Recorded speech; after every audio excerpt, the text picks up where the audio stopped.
Hello and welcome to Real Musicians Don't Starve. I'm Michael Elsner, and today we are here with Matt Reviere. And I've been looking forward to say that for such a long time because it rhymes and it's a good rhyme. But Matt is a guitar player based out of Nashville, and he's played with a ton of artists, some of which include Carrie Underwood, the band Perry, also Scotty McCreery from American Idol fame, right? And a number of other artists along the way, and I'll have him share that with us. But Matt's had a fantastic career for many years. One of the reasons why I wanted to have him on the show today was because he's been able to consistently get gigs really throughout his career. As our careers move forward, one gig ends, one artist goes back in the studio for a while, and he's been able to then parlay that into another gig with someone else and stay consistently busy. So one of the reasons I really wanted to have him on was to talk about consistency and developing consistency in your music career. So Matt, thank you for coming and hanging out with me today. Thanks for having me. This is going to be a good time. We haven't seen each other in a while, but we were neighbors up until he moved a little further down the road. But yes. I want to start with I just want to dive right in. And you came to Nashville to go to college, mm-hmm. Right? Yeah. And you went to Belmont, and you got I'm assuming a music degree. I did, yeah. Okay. And then wasn't it through or like right after Belmont you got your first gig? Can you maybe just explain a little of how you first got into the touring world? Okay. So like you said, I was at Belmont and I was studying music, but my specific degree is commercial guitar with an emphasis in music business. It's a long name that just means I've played guitar a whole lot for 4 years. So when I was getting close to graduating, there was an act on Curb Records called Bombshell. It was these two blonde-haired female country singers, and they were quite a hoot to work with.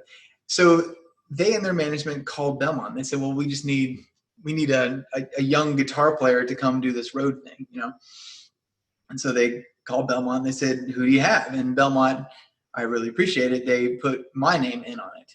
So that was my first road gig, and I was super duper green, and I really wish I could go back in time and tell my younger self all of the finer details of what to do, maybe what not to do when you're on a gig. But I had a good time, and they were super sweet people, and it was a good first gig to do. That's awesome. So was that a gig that you auditioned for, or you were just recommended for it? So auditions are kind of a funny thing in Nashville because they could be, well, I'll tell you this audition story. For Bombshell, they said, like, so can you like audition for us? Can you like play for us? And I said, yeah, sure. Anytime. Just let me know when. They said, okay, can we come over to your dorm like this afternoon? I'm like, yeah, is there any songs you want me to learn? And they were like, nah. So anyway, so I go to meet them at the gate to let them into the on-campus apartments, and they're just like giggling and laughing, and they're just being like so silly, just very, very silly people. And they came in and they were just like, well, I guess play for us. And I was like, well, what do you want to hear? They're like, I don't know, just play. And so I just played whatever. And they're like, okay, cool, you got the gig. So they kind of, I know, it's really funny. So it kind of runs the gamut of that could be a Nashville audition, or it could be like what you think in terms of, okay, this is an audition. Like you're standing in line in a hallway outside of a rehearsal space, and you're up and you go up and there's management's there and they're video recording it so that they can play for the artist later. Like I've done those auditions too. So they really vary wildly. Yeah, those are most of the auditions that I've run across through my career. You stand out. Oh yeah. You go in and everyone's just sitting there on the couch, waiting for you to play and impress them, and it's awkward. Yeah, it's not a good feeling. No. But the funny thing is that the gigs that you usually, or at least for me that I've always gotten, I've never auditioned for them. They were the gigs that always came through, just a recommendation, and then you show up and you meet someone, and you have your first little rehearsal, and if it goes well, you're in with them. Exactly. And I'll be the first to admit, and I've held auditions myself. Auditions, for the most part, are just a formality to appease management. Right. Because, the vast majority of the time, you already know who you want to get the gig. You kind of have them picked out a little bit in your head, but you still need to go through the motions of listening to other players, you know? Sure. You want to make sure that they know that you tried out all your options. Exactly. So on the line of auditions and getting the various gigs that you've had through your career, I know a lot of that has come through just networking. And that's actually what I really want to focus on today with you is, because you've been able to go from one gig into the next gig into the next gig, and a big part of that, like with any aspect of the music industry as a whole, is networking. And I would love to get your opinion on and your take on the way that you approach networking, how you stay in contact with people, just the overall 30,000 foot view of your approach to networking with others in the industry. Yeah. Okay. So this is something that I tend to disagree with a lot of other players on. And I totally respect the concept of building your network as big as you can get. But in terms of like landing a gig, one friend is worth 100 acquaintances in terms of getting the gig. So it really, those, your real relationships, that's what's going to get you the job. Because what you're going to be doing is you're going to be living on a bus with people, and you're going to be traveling the country, the world, or whatever. So a lot of times people will want to hire their friends, and that's kind of what it is. Now, what you can do to help your network from a business perspective is be a good musician, show up on time, all those things that I'm sure people are always saying, like look the part, show up knowing your parts, all those things. So basically, if you can maintain your ability to be a professional employee of an organization, then your friends will be happy to get you on their gig. And that's, in my experience, that's how I have gotten most gigs. Yeah. So, I know you pretty well, so I know a little bit more of your story. And one of the other aspects that I know has played a big role in your career has been the fact that you've also invested heavily in your gear. Yes, I have. And I know that a lot of people try and get by with the bare minimum, but you from the beginning have approached this always as a business, and you've invested into your road gigs and into the racks of gear that you take, or maybe not racks of gear, but your full guitar. There was a time. Yeah. But that plays a big role as well. Whether you're an instrumentalist or you're a producer or an engineer, having the gear and the high quality gear is a huge proponent of that success as well. Yeah, absolutely. And a lot of it has to do with image, not necessarily the image of, oh, this guy's totally the image of just a rock star, but I mean, more so the image of this guy is a professional. Okay. And buying things like road cases is about as fun as buying tires. It stinks. It's not fun. But when you show up and you've got the correct guitars for the gig, because some gigs, they'll have some special thing where they're like, oh, we need a 12-string, or we need a big body jazz guitar, or whatever. Just having those instruments at your disposal and you're ready to do the gig like it should be done, then, the band leader or management or the artist themselves could be thinking, oh, good. Yeah, this was a good decision to hire this person because it's obvious that they take this seriously. Yeah.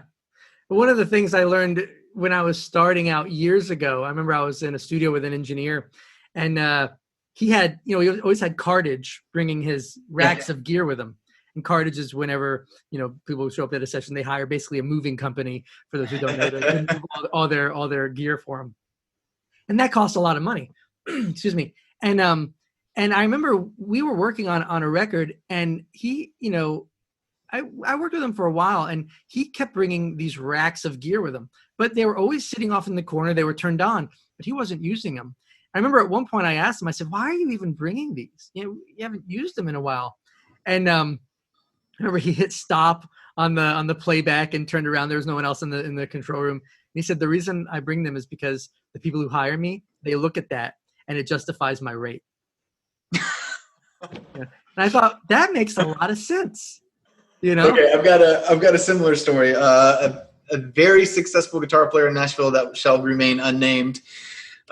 He was giving me advice as I was a young tyke, and he was like, dude, if I can give you one piece of advice, if you have a session, get cartage. Bring cartage in. Even if it's going to cost you more than you'll make on the session, just get cartage. I thought that was so ridiculous. But, I mean, maybe he's onto something. Yeah. Maybe I'm missing something. Well, probably not. I mean, you've done pretty well. But well, so has he. Yeah. I think there's definitely the element of kind of going back to, like, you know, people oftentimes they will make decisions based on what they see, you know, and it's funny in the music space, they'll a lot of times make decisions based on what they see as opposed to what they hear, you know, and yes, you know, even as a guitar player showing up, I remember I was showing up on some sessions with a particular custom made guitar that I had by a company called Brian Moore Guitars, and I remember I'd have people say like, "Oh, what is that?" Or even actually, you know what? I'll pull that one away. McPherson, because you're a McPherson artist as well. Absolutely. And I remember I showed up one time at a studio with my McPherson. This is out in Los Angeles, and I think it was like a Martin and a Gibson. You know, the standard looking acoustic guitars. For those who don't know the McPherson, it looks a little different. And I remember the person, you know, I pulled it out and the producer was like, "What's that?" And I was like, "Oh, it's a McPherson. It sounds amazing." And he was like, yeah. So let's just do the Gibson or the Martin or whatever it was. He didn't even want to hear it. And I remember I pulled up the other, you know, guitar. I was playing it and I was in the, you know, overdub room. And at one point I pulled up the McPherson. I was like, "Hey, can we just listen to this quick?" So, you know, I just wanted to hear it because it's such a beautiful guitar. Yeah. And I played it. And I remember he came over, he goes, "What is that again?" I was like, "It's a McPherson." He's like, and he had no idea what it was, but ultimately that's what we ended up using the entire session because it sounded better than the other ones. But when you pull it out, it doesn't look like what people are used to seeing. Yes. You know? And people tend to make the safe bet. Yeah. You know, like Gibson or Martin, they're like, well, that's a safe choice, you know? Yeah. But I mean, they really should just listen a little bit more.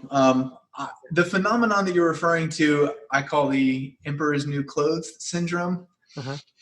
And I mean, as a professional, it has hurt me at times and it has helped me at times.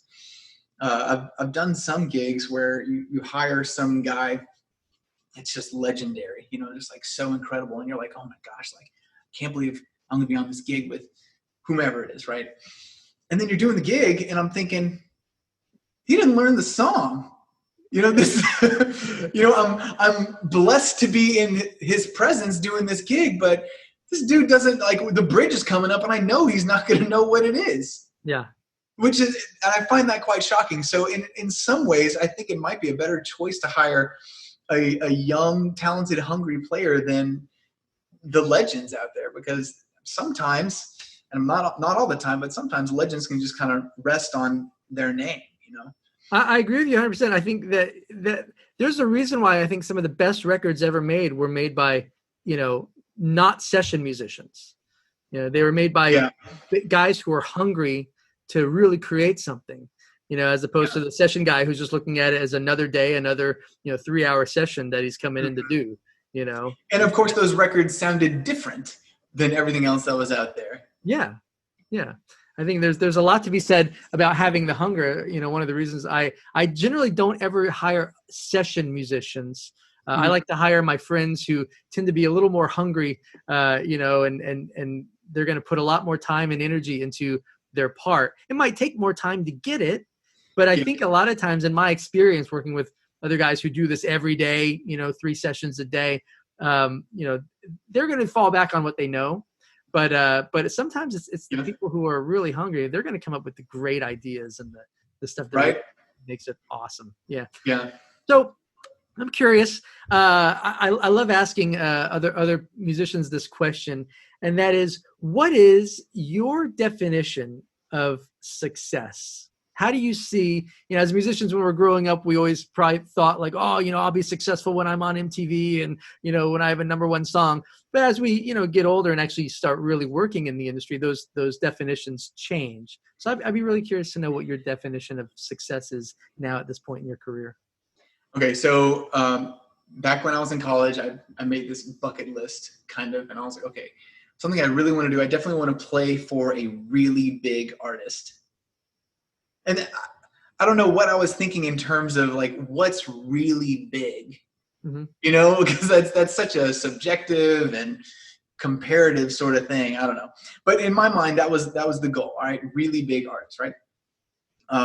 But I mean, I've worked for a lot of artists, and some people would consider some of those artists really big, and some people would not consider some of those artists really big. The Carrie Underwood gig is unique, and I think there's a pretty good consensus that most people would say, oh yeah, that she's really, really big, right? So in that sense, like, okay, cool. Scratch that off the bucket list. It's been awesome, right?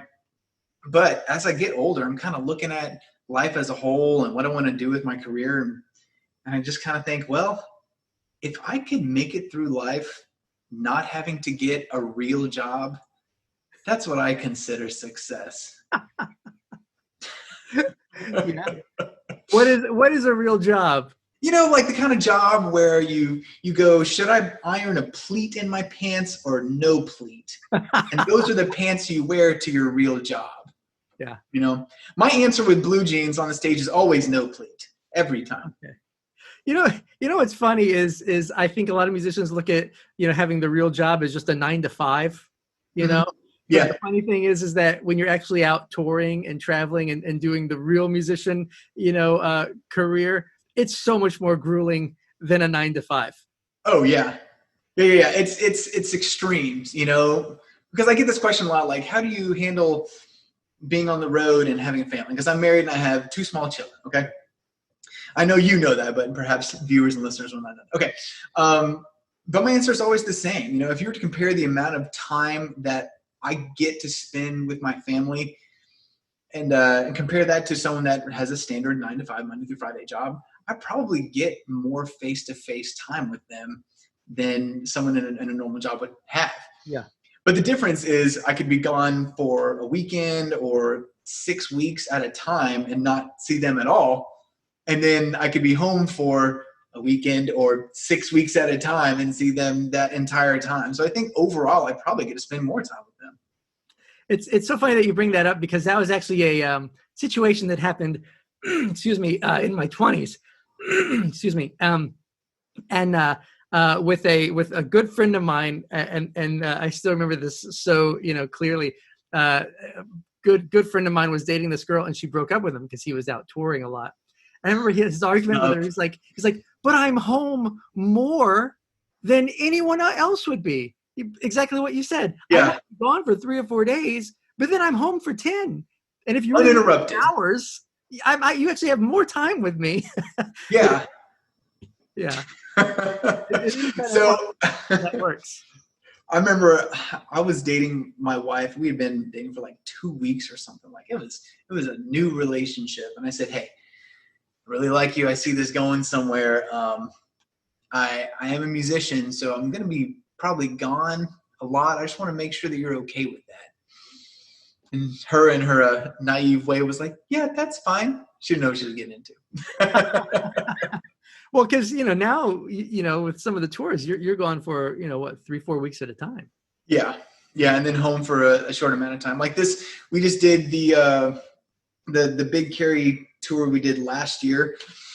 Like we were gone a lot. Like we were definitely gone much more than I typically am in a calendar year. But, and the really bad thing was I left on the tour like 4 days before it was time for us to move. Yeah. And so I was like, sorry, sweetheart, I've hired a moving company. Good luck with boxes, Well, I know that I remember that, because I remember the thing that was interesting about that is, you guys were gone for a while, but most tours, especially out of Nashville, are gone for, 3 or 4 days at a time, and then they come back to town. Weekend warrior, yes. So, yeah. And so I remember when you guys were going and you guys were out for quite a while, I thought, man, that's actually kind of a rare experience for Nashville musicians to be gone that long. That's because that's more of an LA based style of touring, because the LA people, you probably know this very well, they'll go for much longer periods of time. And then when the tour's over, they're looking for another gig, okay? Because they have fulfilled that contract, that obligation with whatever artist hired them. But in Nashville, we do a lot of Weekend Warrior stuff, and then every once in a while you do kind of the longer stints out on the road. And when that tour is over, you're waiting for the next one, and there's going to be dates in between, and it's just a different thing that Nashville and LA just don't really have in common in that way. Right. Well, and one of the reasons for that is because Nashville's more centrally located. So, if you're in Nashville and you have to do a bunch of gigs up to Pennsylvania and New York and stuff like that, that's really an overnight drive. Your bus driver can do that in you can pretty much be there by the time you wake up. Yeah. And same thing until you start getting really far out west, Arizona, California, then you're going to be gone for longer stints. But most tours out of Nashville will, again, for the people who don't know, they'll do 3 or 4, nights in a certain area, little tri-state area kind of range. And then you're back to Nashville on a Sunday night or Monday, and you're back home till you have to leave on Wednesday night or Thursday. Yeah. Because you can get to those places a lot easier. In California, you can't. If you're doing stuff in Georgia and Florida, and when you're on the East Coast, you're going to be on the East Coast for a week or two, and then until you circle your way back to California. Yeah. So a lot of it's just location based. It's very interesting. So, we've discussed a little bit of your mindset. You were very goal centered, when you started. Mm-hmm. Obviously, you've developed the skill set, and you put together, I think a lot of this comes back to the mindset. You approached it like a business. You put together, the guitar rig. You knew how to show up to the gig as a professional. But what do you think has been the biggest contributor to your overall success and consistent success as a musician? Well, it's kind of a silly answer, but I think the secret to my consistency as a musician is my consistency as a musician. Yeah. Because I've got this fear of showing up and not being prepared. So a lot of the times I'll kind of over prepare, and in preparing I'll write out the charts. And I'll go, well, I've written out these charts. I might as well send them to the rest of the band. Mm-hmm. I send out charts, and then I'll make all the notes I can and try to memorize as much as I possibly can. And then when I show up, I've just got this fear of like, everyone is going to be more prepared than you are. Mm-hmm. You're going to look dumb, But that thankfully that doesn't really happen. A lot of times what happens is I've prepared sufficiently, and I'm looking around the room and I'm thinking, okay, this guy did a great job. This guy did a great job. This fella could have put a little more time in, but that's okay. We'll be good for the gig, So I think that's important, is just consistently always being prepared. Hey, I just want to jump in here for a second and let you know that if any of your goals over the next year include recording and releasing a new album, generating placements of your songs on TV shows and films, or just building a fan base that will sustain your music career, I want to invite you to my special workshop, Real Musicians Don't Starve. In this workshop, we are going to focus on the 3 keys to your success, and you're going to learn an extremely powerful strategy that allows you to create your own wow factor. This allows you to attract opportunities to you and your music, as well as remove any financial worry from your life. You can check out this workshop for free at realmusiciansdon'tstarve.com/workshop. Now back to the podcast. So I would love for you to tell the story, if you don't mind. I know that you had an audition that you over prepared for, that you actually even learned some of the Oh yeah. Okay. So I was playing with Scotty McCreery, and by the way, I loved that gig. Everyone involved in that camp is fantastic. Okay. But we were on tour with the band Perry, and the band Perry's guitar player was leaving, and the band Perry was kind of known for one of the few country acts that had choreography. All right. When I say choreography, it's not like really complicated dance moves. It's just, like whatever, like very light choreography. Okay. So when I was learning the music, learned all the guitar parts, and then I thought, you know what? I know that they're big in choreography. Why don't I just go ahead and learn all of that stuff too? And so I'm on the tour bus on the Scotty gig, and I'm like watching their like award show performances, and I'm doing this choreography as I'm lying in my bunk and I'm listening to the music. I'm going, okay, got it. And so what was kind of funny is there was this one part in the song where I had to make like a patch change on my TC Electronic G system. Remember those? Oh yeah. Oh, absolutely. Yeah, those are fun, right? Okay, so I had to like do like a patch change, but I was doing choreography. But luckily, the choreography involved like getting down, like crouching down. And so instead of hitting it with my foot, I like crouched down and like hit it with my hand because it worked out perfectly. That the choreography and the patch change worked together. So I show up to the audition, and this is one of those where they've got a few different people showing up, and they're gonna record it and show it to the artist later. And I say, if you don't mind, I'm talking to the band leader. I'm like, can we do the choreography with it? And he's like, oh, we don't need to worry about that. And I was like, no, can't we? He's like, did you learn it? I was like, yeah. He goes, okay, boys, let's do the choreo too.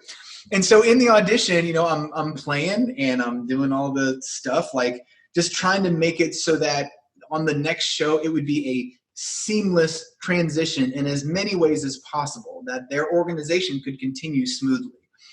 And thankfully I got the gig and all was well. Wow. So, and correct me if I'm wrong, that gig initially led to you becoming the band leader too at some point, right? Yes, because funny enough, the band leader is a guy named Jason Fitz, an incredibly talented fiddle player. He is now an ESPN like host. So he went from touring musician to an ESPN sports host. And he's as happy as he can be over there, so he's doing great. But there was a spot left open, and they were like, hey, Matt, you be the band leader. And so that was fun. I would think that the being over-prepared from the beginning plays a big role into landing that gig at that point. Yeah. Because, I mean, when you're in rehearsals and everything, part of being over-prepared is that you tend to have more opinions. And so at that point, the hard part becomes how do you be a productive and helpful member of the band and not annoying, So I mean, of course, I've stepped in both sides, I'm sure, but it does show the artist and management that you really care about it. Now, I have two more questions, and the first one is that no musician's career is a straight shots up to the top. Definitely not. There's always going to be the ups and downs, the busy seasons, the non-busy seasons. Yeah. And I also I know you personally for a number of years. I know that there was a season before the Carrie gig that you and your wife were looking to actually just move back to Texas and do some other things. And I'm curious to know, and I know that was during a slow season. And what a nice way to put it. Yeah, you're right. But I mean, we all have them. Yeah. And I mean, I've had many times where I just was like, I'm throwing in the towel, and I'm going to go back to New York and figure out something else to do. But you always overcome it, and because it can be frustrating, like anything, any business can get frustrating. But I'm curious to know how you overcome those. I guess I'll refer to them as like maybe the dark periods in our career. What is some of the mindsets or the strategies that you've been able to employ to get past those and then to keep ascending the ladder in your career? Okay, so for me, if we were to graph, that my career is kind of like college and different gig, and it was really good. And then I was working for the band Perry, and they fired me. I was let go. Okay. And I'll never forget, we had this listening party of this album that they were going to be putting out. And I'm sitting next to my friend who's the drummer, and we're listening through all these songs. And I lean over and I go, hey, there's no guitar on this album. Because they went like way pop there at this time in their career. My buddy was like, no, it's cool. Just don't worry about it. But I was definitely worried about it. I called my wife. I was like, sweetie, on this, because we did like a small pop-up tour I was like, Laura, on this tour, I'm not playing guitar. I'm literally standing on the side of the stage as the band leader with a microphone, and I'm telling them what song is coming next. Oh, wow. Okay.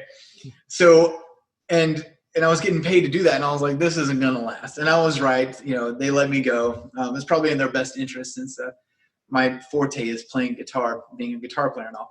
Anyway, so at that point, I'm thinking, all right, well, I don't know what I'm going to do. And so I just kind of said, all right, well, I'm going to rebuild the network, even though I already had a network that was going. But in my mind, it was like, okay, start over, start from scratch, And it wasn't fun. It wasn't fun to go from like national television appearances to bar gigs and, I mean, Lord knows what, And so I remember sitting there and I'm thinking, I think I'm going to not be a guitar player anymore. I think I'm just going to quit, because, this is rough. I'm going to stop playing. Okay. I'm done. And in my mind, it felt like I had like broken up with like a high school girlfriend. Sure. Oh yeah. It was like, I'm breaking up with guitar. It's not you, it's me. And then, it felt totally different. And some people would be like, well, what happened? Well, like 3 days later I had a gig, so I did not break up with guitar anymore. That's literally what happened. I was like, oh, okay, we're going to go play guitar. But in my mind, it was over. And then that's just what happened. If you were to graph my career, it kind of goes like this, and then went down. And then I got kind of a legacy country gig, and it went up. And then the Carrie thing, so I'm happy to be where I'm at right now. Well, I also know that during that time after the band Perry gig, I know that you were connecting with a lot of people. I was saying yes to every gig I could do. Yeah. No matter what it was, I was like, yeah, let's do this. And which meant I was learning songs like crazy. Yeah. We talked about, being a musician and having a family. My wife got so sick of it, because all I would do is just sit there and just try to learn songs constantly. I just couldn't keep up with the amount of material, because if you say yes to everyone, you're going to be pretty swamped. But at the time, that was kind of what I needed to do. Yeah. Well, I think right there that shows a lot, because a lot of people will get down and they fall into their depression, and then they're not going to do anything for a while, and woe is me and whatnot. And mm-hmm. And you took that situation and you just dove right in, and ultimately got back out there really quickly. It was pretty quick. I was surprised at that and very thankful. Yeah. I think that the reality is it's been that way through my career too. When you have a mindset that you're going to make something happen, and you are constantly taking a lot of action on it, mm-hmm. doors open rather quickly. Yeah. And I think that people who are like, oh, nothing's happened for 7 years. And I think, well, you haven't really been taking much action then, because mm-hmm. it doesn't take 7 years if you're constantly taking action. And kind of like what you said, you're saying yes to a lot of things that are coming your way, and you're burning the candle at both ends. You can't do that for 2 or 3 years, but when you start getting out there and you apply all the other things that you've learned, again, you're showing up on time, you are the consummate professional, you have the gear, all those things stack up, and then very quickly, you're going to ascend to that next level, like that legacy country gig, and then have that for a little while, and then that's going to lead you to that next gig, and ultimately that next one was the Carrie gig. So by having multiple strategies already in place, you can't not fail. Yeah, and I would say it's very similar to like if you were to have started a business, and then that for whatever reason that business fails, you've got it in your head like, I know how to do this. I've been there once before. I can do this again. Yeah. And so as a musician, that mentality is going to pop up often, because like you said, there's going to be down times and good times. So you just got to keep saying, I've done this before. I can do this again. Yeah. I think you see that with a lot of successful entrepreneurs who've made millions of dollars, and then they lose it. And then 2 years later, they've made millions of dollars back. Well, they've learned the strategy. You just got to, Yeah, exactly. I've got one more question. I really appreciate this. Has been such great information. My last question kind of goes back to the first answer that you gave. You were talking about how with the, I think your first experience with that country group Bombshell. You were saying how if you could go back and have a conversation with yourself, and tell yourself all the things to do and not do, from that first tour. If you could sit across the table from yourself now, if you could go back in time and have that conversation with yourself, what are 2 things that you would advise to do differently? One thing, don't spend any money on shirts that have like fleur-de-lis on the back. Because for a while, like that was like super cool, and I had like all those in my closet, and then I kind of looked around and said, wait a minute, these things are stupid. No one wears this anymore. And so I had to throw away like half my wardrobe. It was ridiculous. And like a totally real answer, don't debate people on the bus. Because as much as it's like, yeah, we're all friends here, everyone's different, everyone has their own opinions on things. The truth of the matter is, if you're going to have a debate on politics, religion, I don't know, whatever topic you want to have, the 2 people that are discussing something are not going to walk away and be like, you know what, I like them more, because it's a disagreement.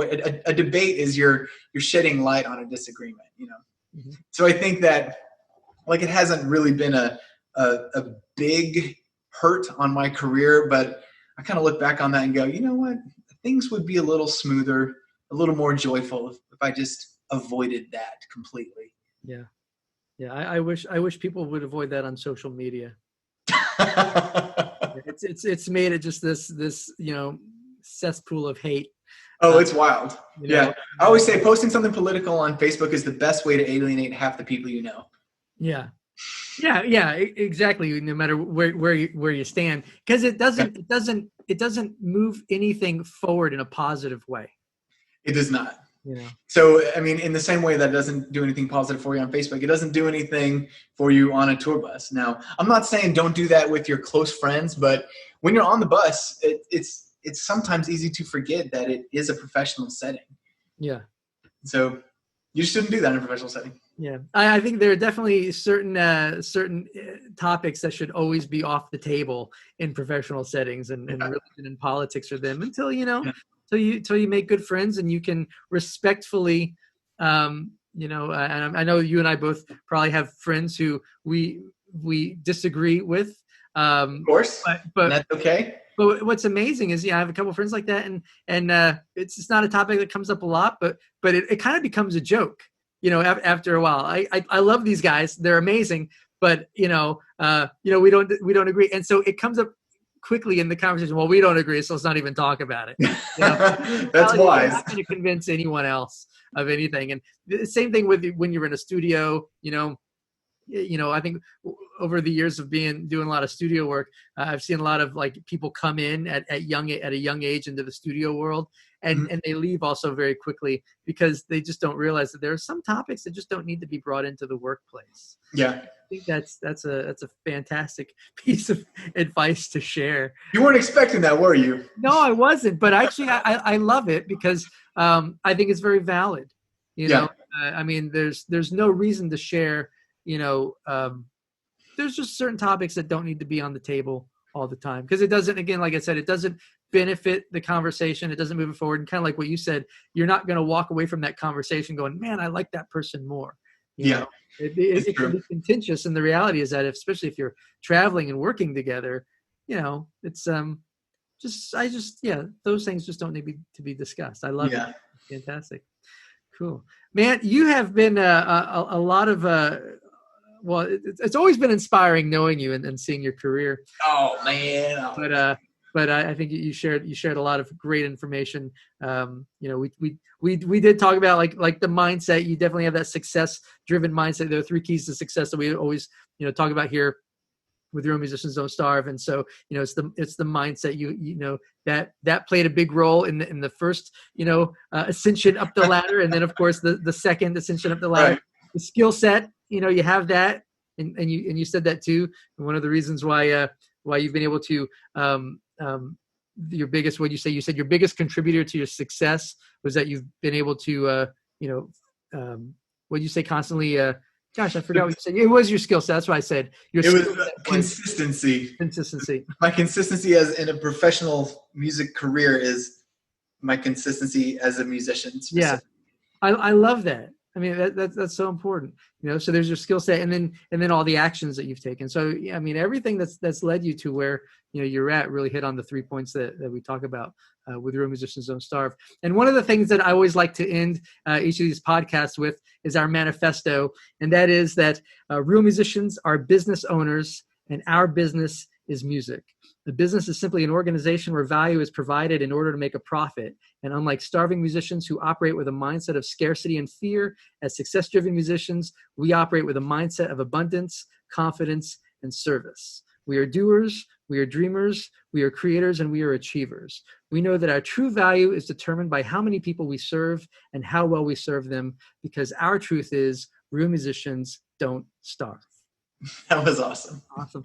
Matt, thanks so much for joining us, and we will see everyone else in the next episode.